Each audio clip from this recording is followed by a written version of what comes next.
எவன்டா உனக்கு அதிகாரம் கொடுத்தான்? பப்ளிக் ட்ரஸ்ட்லேருந்து டிஎம்கேவுக்கு நீ சிலைக்கு நீ எழுதி கொடுக்குற கரைய பத்திரத்தை இதை வாங்குறவன் ஜீவா எஜுகேஷனல் ட்ரஸ்ட்டில் சார்பாக ஈவி குமரன் கொடுக்குறாரு. யாரு? ஈவி வேலுவோட புள்ள. யாருக்கு கொடுக்குறாரு? திராவிட முன்னேற்ற கழகம் பார்ட்டி. எவன் அப்போ விட்டு சொத்து எடுத்து எவன்டா கொடுக்குறாரு?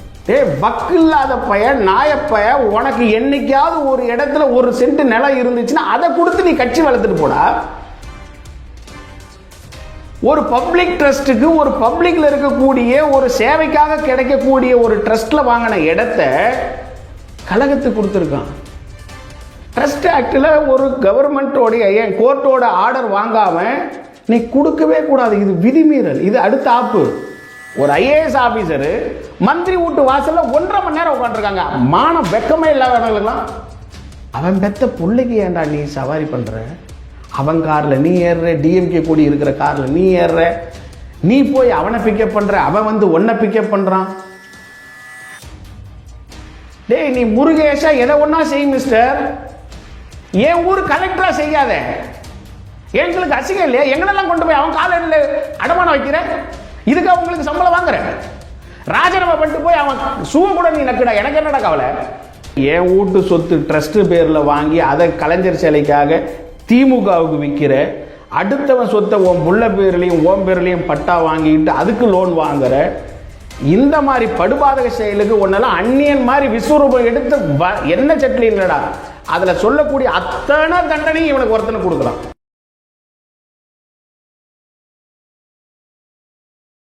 தாமரை டிவி நேயர்களுக்கு வணக்கம். இன்றைய விவாதத்தில் நம்முடன் இணைந்திருக்கும் சிறப்பு விருந்தினர் மத்திய அரசு வழக்கறிஞர் திரு டி.எஸ். சங்கர் அவர்கள். வணக்கம். வணக்கம். திருவண்ணாமலை கிரிவல பாதையில் அமைச்சர் ஏவாவேலு அவர்கள் ஏற்பாட்டில் கருணாநிதி அவர்களுக்கு சிலை வைக்க ஒரு ஏற்பாடு ஒன்று செய்யப்படுது. அந்த சிலை வைக்கிறதுக்கான இடம் வந்து அரசு நிலமா இல்லை அவர் தன்னுடைய சொந்த ஏற்பாட்டில் வாங்கின நிலமா? அது ஏவாவேலு கில்லாடிக்கு கில்லாடின்னு சொல்றீங்க இல்லையா? இதுதான் காரணம்.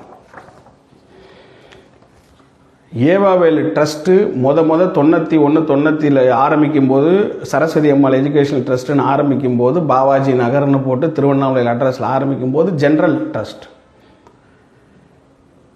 மேல் சித்தாமூர்னு ஒரு ஊர் திண்டிவனம் போகிற வழியில் இருக்கக்கூடியதில் அங்கே நைனாருங்க வாழ்கிறாங்க. அங்கே ஒரு ஜெயினர் பரம்பரைங்க இருக்காங்க. அவங்க எல்லாமே காஞ்சிபுரத்துலேருந்து வந்தவங்க. அங்க ஒரு விஏவை பிடிச்சி தன்னை நாயுடுன்னு காட்டிக்கிட்டு நாயுடு ஜெயினர் கம்யூனிட்டியில நைனார்னு மாத்தி அப்படி ஒரு ஜாதி சர்டிஃபிகேட்டை வாங்கி இந்த ட்ரஸ்டியே மைனாரிட்டி சர்டிஃபிகேட் நடத்திட்டு இருக்காங்க. சரஸ்வதி அம்மாள் எஜுகேஷனல் ட்ரஸ்ட் இன்னைக்கு ஜீவா எஜுகேஷனல் ட்ரஸ்ட்ல மைனாரிட்டிக்கு காரணம் இந்த ஆளுக்கு கிடைச்ச ஜாதி சர்டிஃபிகேட். செஞ்சியில இவன் பிறந்தது எங்க, பொழைக்கிறது எங்க, பொண்டாட்டி கட்டினது எங்க? உனக்கு எவன்டா செஞ்சியில் பிறந்தான்? எந்த கிராஸுக்காக நீ செஞ்சிக்கு போன? எங்களுக்கு அதை சொல்லு. செஞ்சியில் உனக்கு என்ன உறவு? உங்கள் அம்மா செஞ்சியா, உங்கள் அப்பா செஞ்சியா, உங்கள் சித்தப்பா பாட்டன் தாத்தை யாராவது செஞ்சியா? செஞ்சியில் சித்தாமூரில் நைனார் கேஸ்டில் உனக்கு என்ன வேலைங்க? உன்னை ஜாதியை சொல்லியா அப்படின்னா போயர் நாயுடுன்னு சொல்கிறாங்க. எனக்கு தெரிஞ்ச வரைக்கும் இந்த வழக்கறிஞர் தொழிலில் போயர் நாயுடுன்னு ஒரு கம்யூனிட்டி நம்ம லிஸ்ட்டில் இல்லை. போயாஸ் இருக்கு, நாயுடுகள் நிறைய இருக்கு. கம்மவாரிலேருந்து கவர நாயுடு வரைக்கும் நிறைய இருக்கு. பலிஜா நாயுடுன்னு சொல்லுவாங்க. ஆனால் இவர் ஒரே ஒருத்தர் தான் போயர் நாயுடுன்றார். ஒரிசாவில் ஒரு மந்திரியை பார்க்கறதுக்கு ஒரு வாய்ப்பு கிடைச்சது. என் சொந்தக்காரங்க என்ன அவர் போயருங்கன்றார். போயரா? போயர்னா எங்கள் பகுதியில் ஒட்டரியா? ஆமாயா, என் சொந்தக்காரன். நான் சொல்ல அந்த ஆளே வந்து என்னை பார்த்து சொல்லிட்டு போனாயான்றார். போற இடத்தெல்லாம் ஜாதியை மாத்திக்கிற. உனக்கு எது வேணும்னாலும் நீ எப்படியும் மாறுற. இதெல்லாம் ஒரு பொழப்பா? நீலாம் ஒரு பிறவியா? உன்னெல்லாம் இந்த வரலாறு எங்கேயாவது ஒரு இடத்துலயாவது மன்னிக்குமா? அப்பேற்பட்டவன் இப்ப பாருங்க, உங்களுக்கு ஒரு கலைஞர் சிலையை வச்சான் அந்த அண்ணாமலையார் கிரிவல பாதையில். உங்களுக்கு ஞாபகம்?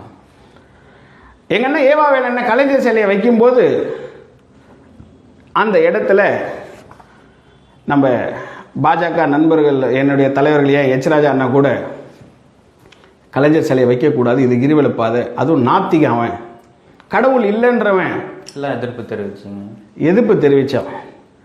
ஆனால் இவர் அங்கே 225 சதுரடி நான் பட்டா வாங்கிட்டேன், அந்த பட்டாவில் வைக்கிறேன்.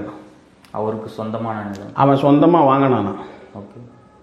ஆனால் அப்படி ஒரு நிலமே இல்லைங்க.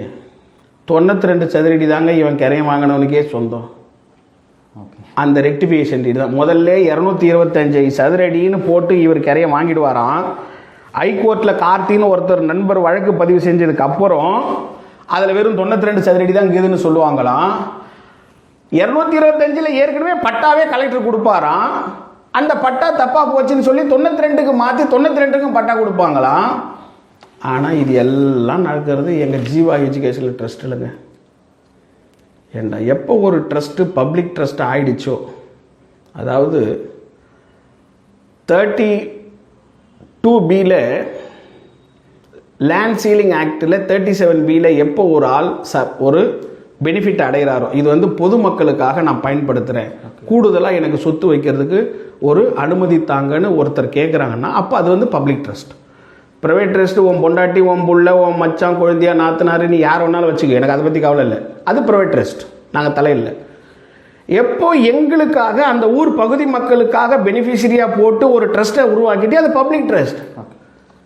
எவன்டா உனக்கு அதிகாரம் கொடுத்தான்? பப்ளிக் ட்ரஸ்ட்லேருந்து டிஎம்கேவுக்கு நீ சிலைக்கு நீ எழுதி கொடுக்குற கரையை பத்திரத்தை இதை வாங்குறவன் ஜீவா எஜுகேஷனல் ட்ரஸ்ட்டில் சார்பாக ஈவி குமரன் கொடுக்குறாரு. யாரு? ஈவி வேலுவோட புள்ள. யாருக்கு கொடுக்குறாரு? திராவிட முன்னேற்ற கழகம் பார்ட்டி. எவன் அப்போ விட்டு சொத்து எடுத்து எவன்டா கொடுக்குற? டே வக்கு இல்லாத பையன், நாயப்பைய, உனக்கு என்னைக்காவது ஒரு இடத்துல 1 சென்ட் நிலம் இருந்துச்சுன்னா அதை